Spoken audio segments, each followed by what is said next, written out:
Hello दोस्तों, मैं हूं ली स्ट्रोबल। मेरा काफ़ी ज़्यादा मन है कि आप सभी को आमने सामने देख सकूं, लेकिन आज मैं अपने घर ह्यूस्टन टेक्सास से आप सभी के साथ एक गवाही शेयर करना चाहता हूं, एक सच्ची गवाही। ये कहानी है उस समय की जब मैं एक नास्तिक था। मैं बहुत ही छोटी उम्र से ऐसा विश्वास करता था कि परमेश्वर नाम की कोई चीज़ ही नहीं है। मैं ये नहीं मानता था कि परमेश्वर ने लोगों को बनाया है, बट मेरा मानना था कि लोगों ने परमेश्वर को बनाया है ताकि वो अपने डर से, मृत्यु से बचे रह सकें और परमेश्वर की आड़ में अपने जीवन को बचा सकें। मैं पेशे से एक वकील और एक जर्नलिस्ट था और इसलिए मैं बहुत सारी चीज़ों को जानता था और सभी चीज़ों को बहुत ही जल्दी स्वीकार नहीं कर लेता था। I was legal editor of the Chicago Tribune. And मैं अमेरिका की एक famous news agency Chicago Tribune के लिए काम किया करता था और मुझे इस बात पर बहुत ही ज़्यादा घमंड था कि मैं इतनी बड़ी न्यूज़ एजेंसी में और वो भी अमेरिका में काम करता हूँ। अब जैसे जैसे मेरी उम्र बढ़ती गई, मेरा दिमाग बढ़ता गया, तो मैं बहुत ही ज़्यादा नास्तिक बनता गया और मुझे लगने लगा कि परमेश्वर नाम की कोई चीज़ नहीं है। इवन मैं परमेश्वर के नाम से ही घृणा करता था और मेरे जीवन में नैतिकता नाम की भी कोई चीज़ नहीं थी। मैं ये नहीं कह रहा हूँ कि सभी नास्तिक मेरी तरह होते हैं, लेकिन हाँ, मेरे जीवन में ऐसा था कि नैतिकता नाम की कोई चीज़ नहीं थी। मैं जो चाहता था वो करता था। और क्योंकि मेरा मानना था कि परमेश्वर नाम की कोई चीज़ नहीं है, स्वर्ग नाम की कोई चीज़ नहीं है, किसी का न्याय भी नहीं होगा, जीवन बस अपने हिसाब से ही जीना है, इसलिए मैं जीवन के सारे सुख उठाता था। मैं जीवन में जो भी मेरा मन करता था उसे करने की कोशिश करता था, चाहे वो ड्रग्स से हो, चाहे वो सेक्स से हो, चाहे वो किसी भी प्रकार के तरीके से हो, मैं उसे पूरा करना चाहता था। और इन्हीं सब चीज़ों को पूरा करने के लिए मैंने बहुत ही इमोरल, बहुत ही गंदी लाइफ जीना शुरू कर दिया। एक वो लाइफ जिसके बारे में अगर आज मैं सोचता हूँ तो मुझे काफ़ी शर्म आ जाती है। या फिर दूसरे शब्दों में कहूँ तो मैं एक ऐसी धोखे वाली ज़िंदगी जी रहा था जो बाहर से तो देखकर लोगों को ठीक लगती थी, सही लगती थी, लेकिन अंदर से बिल्कुल खाली थी। बाहर के लोग सिर्फ मेरी सफलता को देखते थे। वो देखते थे कि इतनी बड़ी न्यूज़ एजेंसी में काम करता है, ये एक वकील है और इसके जीवन में बहुत ही पैसे हैं, ये बहुत ही अमीर हैं, लेकिन अंदर से मैं बिल्कुल खाली था, बिल्कुल खाली। जब मैं कई बार अकेले में बैठकर अपने मन के बारे में सोचता था तो मेरे मन के अंदर बहुत ही ज़्यादा कड़वाहट थी। मैं बहुत ही ज़्यादा लोगों से घृणा करता था। मेरे मन के अंदर प्यार नाम की कोई चीज़ ही नहीं थी, बस सिर्फ बुराई ही बुराई थी। जब मेरे पास जीवन में सभी चीज़ें आ गई तो मेरे जीवन में मैंने एक ही उद्देश्य बनाया कि हर प्रकार के मज़े, हर प्रकार के आनंद का मैं आनंद उठाऊंगा और मैंने अपनी ज़िंदगी को आनंद उठाने के लिए जीना शुरू कर दिया। अब मैं आपको अपनी ज़िंदगी की सबसे गंदी चीज़ के बारे में बताऊंगा जो मैंने हमेशा की। मैं हमेशा अपने घर में पीकर आता था और जब मेरी बेटी मुझे देखती थी कि मैं घर में अंदर घुसने वाला हूँ, वो खेलती होती थी और मुझे देखकर वो अपने सारे खिलौने इकट्ठे कर लेती और अंदर किसी कमरे में चली जाती और वो मुझसे बात भी नहीं करती थी, क्योंकि उसको लगता था कि मेरे पापा मुझे मारेंगे, मुझे खेलने नहीं देंगे, वो मुझे प्यार नहीं करते हैं और मुझसे किसी भी बात में आगे नहीं बढ़ाना चाहते हैं। इसलिए मेरी बच्ची मुझसे बिल्कुल ही बात नहीं करती थी और उस बात को देखकर मेरा मन बहुत टूटता था कि मेरी अपनी बच्ची मेरे से दूर हो गई है, वो मुझे अपने पापा के रूप में भी स्वीकार नहीं कर रही है। my wife, और मेरी पत्नी एक एग्नोस्टिक थी। वो मानती थी कि परमेश्वर है, लेकिन परमेश्वर का हम मनुष्य के साथ कोई लेना देना नहीं है, इसलिए वो भी परमेश्वर के बारे में ज़्यादा नहीं सोचती थी। लेकिन एक बार वो एक महिला से मिली। वो महिला एक मसीह थी और मेरी पत्नी के जीवन में कुछ बदलावट आनी शुरू हो गई और उस महिला ने मेरी पत्नी को परमेश्वर के बारे में बताया, ऐसे परमेश्वर के बारे में जिसके बारे में हम कभी सोच भी नहीं सकते थे। तब मेरी पत्नी उस महिला से बहुत ही ज़्यादा सवाल करती थी। वो महिला मेरी पत्नी को चर्च में ले जाया करती थी और धीरे धीरे मेरी पत्नी के जीवन में काफ़ी बदलावट आने लगी। वो एक नई व्यक्ति बनने लगी और एक दिन मेरी पत्नी आकर कहती है कि मैंने कलीसिया में सच्चाई को पाया है, मुझे लगता है मैंने जीवित परमेश्वर को जान लिया है। और जब उसने मुझे बताया तो मैं हंसने लग गया। मैंने कहा, ये क्या बकवास है, क्या तुम नहीं जानती कि मैं एक नास्तिक हूँ, मैं किसी परमेश्वर नाम की चीज़ पर विश्वास करता ही नहीं, क्योंकि इंसानों ने परमेश्वर को बनाया है, परमेश्वर ने इंसान को नहीं बनाया। सब कुछ साइंस है और रीज़न है और इसके अलावा परमेश्वर नाम की कुछ भी चीज़ नहीं है। और मैंने अपनी पत्नी का काफ़ी मजाक बनाया। फिर एक दिन मैं अपने घर में बैठ के सोचने लगा कि मेरी पत्नी का लगता है किसी ने ब्रेन वॉश कर दिया है और अब मुझे कैसे भी करके अपनी पत्नी को वापस बचाना पड़ेगा, उसे अपनी तरफ खींचना पड़ेगा, नहीं तो वो मेरे हाथ से ही निकल जाएगी। मेरे मन में क्रिश्चियनिटी को लेकर बहुत सारी गलत फहमियाँ थी और मुझे लगता था कि मैं ऐसे ही चुटकी बजाते ही क्रिश्चियनों को ख़त्म कर सकता हूँ अपने सवाल जवाबों के द्वारा।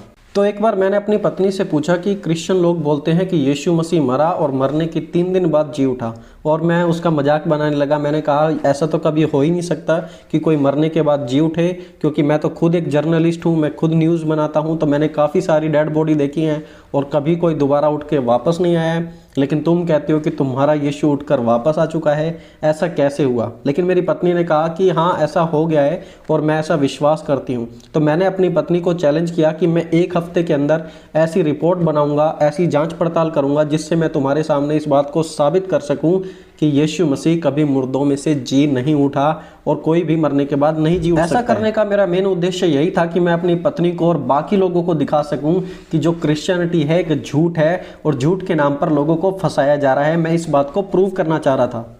और फिर उसके बाद मेरा अगला मिशन यही था कि मैं कैसे ना कैसे क्रिश्चियनिटी को गलत साबित करूं, और फिर मैंने जांच पड़ताल करनी शुरू कर दी। और मुझे इस जांच पड़ताल में 4 बड़े सबूत मिले जिन्होंने मेरी ज़िंदगी को पूरे तरीके से बदल दिया।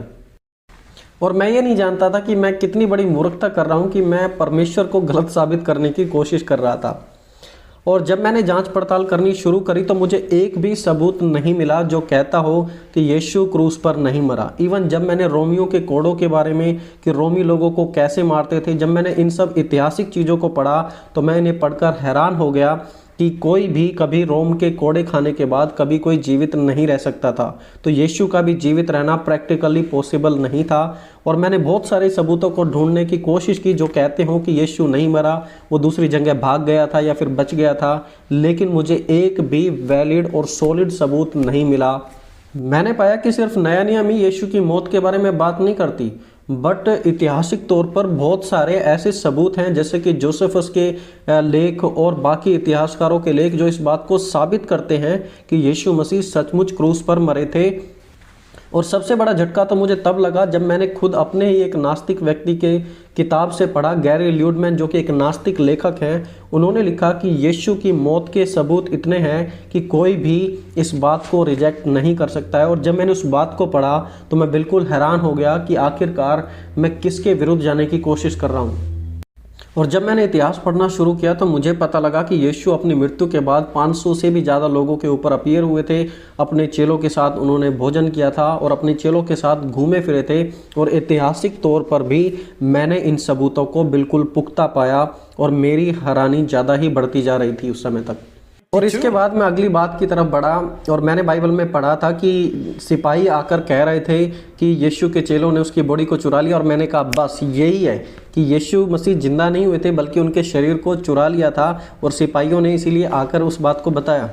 लेकिन मैंने फिर दोबारा इस बात पर ज़्यादा ऐतिहासिक रिसर्च की और मैंने पाया कि वहाँ से शरीर को चुराना प्रैक्टिकली पॉसिबल नहीं था, क्योंकि वहाँ पे सिपाही थे और वहाँ पे बहुत ही बड़ा विद्रोह हो जाता अगर उन्हें पता लगता या यीशु के चेले बॉडी को चुराते हुए पाए जाते।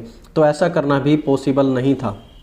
और इन सब बातों के बाद तीसरी सबसे बड़ी बात मुझे मिली कि जो चेलों के अंदर विश्वास था, चेलों के अंदर विश्वास था और वो इस बात की गवाही दे रहे थे कि उन्होंने परमेश्वर को छुआ है, उन्होंने उसे अपनी आंखों से देखा है, वो उसके संग रहे हैं, उसके संग चले हैं और इवन वो मरने के लिए भी तैयार थे। और मेरे मन के अंदर सवाल आने लगे कि क्या कभी कोई किसी झूठ के लिए मरता है? अगर उन्होंने यीशु को जीवित कभी नहीं देखा होता तो क्या वो कभी यीशु के लिए मरने के लिए तैयार होते? क्योंकि झूठ के लिए कोई नहीं मरता, मैं खुद भी किसी झूठ के लिए नहीं मरता। तो ओवरऑल मुझे बाइबल से सबूत मिले और बाइबल के अलावा भी इतिहासकार जैसे कि क्लेमेंट ऑफ अलेक्जेंड्रिया, उसके ऐतिहासिक सबूत थे जो कि इस बात को साबित करते थे कि यीशु दुनिया में रहे, वो हमारे बीच चले फिरे, उन्हें मारा गया और वो मरने के 3 दिन बाद जी उठे। और प्रेरित पौलुस भी कुरिन्थियों की पत्री में कहते हैं कि यदि मसीह मुर्दों में से नहीं जी उठा तो हमारा विश्वास व्यर्थ है। और वो बात मुझे बिल्कुल छू गई कि हाँ, अगर यीशु मसीह सचमुच उठा होगा तो मैं उसमें विश्वास करना चाहूँगा, लेकिन मैं उस पर अच्छे से जांच पड़ताल करूँगा, उसे जानने की कोशिश करूँगा और उसके बाद ही ऐसा कोई फैसला लूँगा।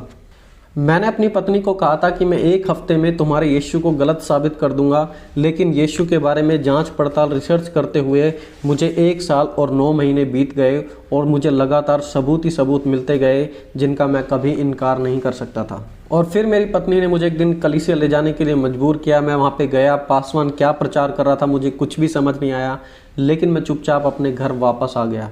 और मैं अपने मन में बैठकर सोचने लगा कि अब तुम्हें और क्या चाहिए, तुम्हारे पास इतने सारे सबूत तुम्हें मिल गए हैं, अब तुम्हें आखिरकार मान ही लेना चाहिए कि सच्चाई क्या है। और मैं अपने आप से कह रहा था कि इससे पहले मैं एक क्रिश्चियन बन जाऊं तो एक बार मैं फिर से दोबारा उन सब सबूतों को चेक करता हूं, उन्हें जांचने की कोशिश करता हूं।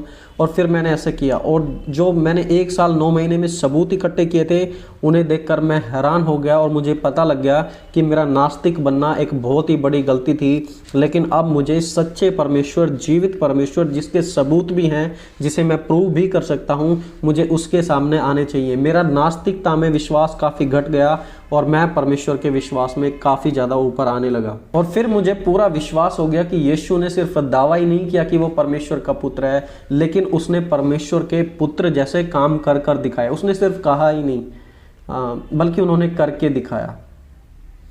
और इससे बड़ी चीज़ हमारे जीवन में और क्या हो सकती है जब हम परमेश्वर के बारे में इन सब चीज़ों को जान सकें, परमेश्वर की रियलिटी को जान सकें और दुनिया को बता सकें।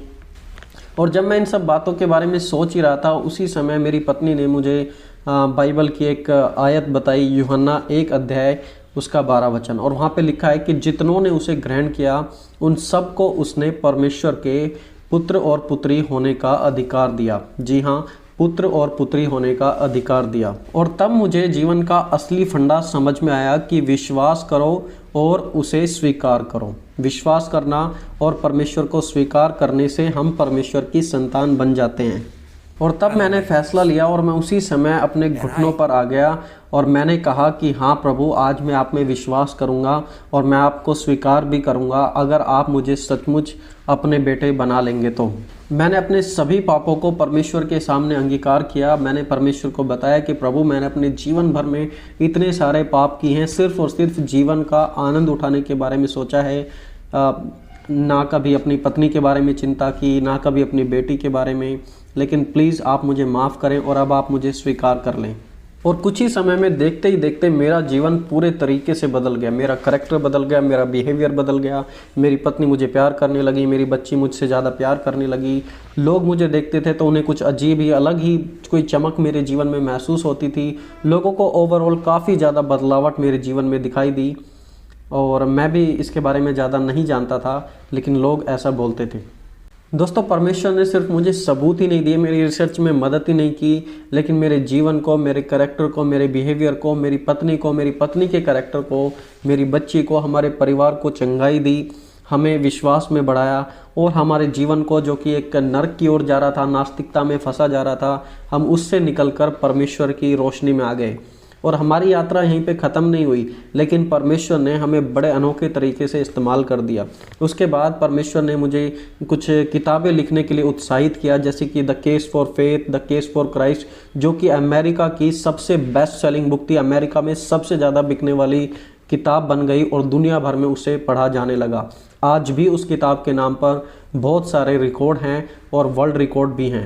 मैं आप सभी से एक रिक्वेस्ट करना चाहूँगा कि जब लोग कहें कि मसीहत झूठी है या क्रिश्चियनिटी फेक है, तो सबसे पहले आप अपना समय लेकर रिसर्च करने की कोशिश करें, जाने कि आखिरकार सच्चाई क्या है।